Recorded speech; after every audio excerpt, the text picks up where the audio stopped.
بچه ها همتون بیاین، همتون.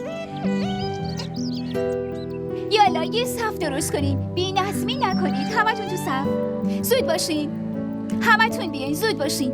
بازم بازی میکنین. آفرین بچه ها، برو. آفرین.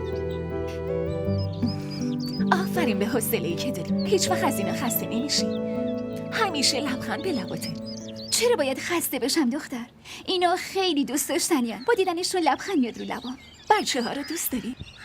آره خیلی زیاد. که اینطور. پس قراره کلی بچه داشته باشی؟ چی؟ قراره کلی بچه داشته باشی؟ آره حداقل 25 تا. چی؟ 25 تا که حتما. رامیسا باشه از 15 تا کمتر نه. واقعا؟ شوخی میکنم. حالا بریم سر کلاس. بریم.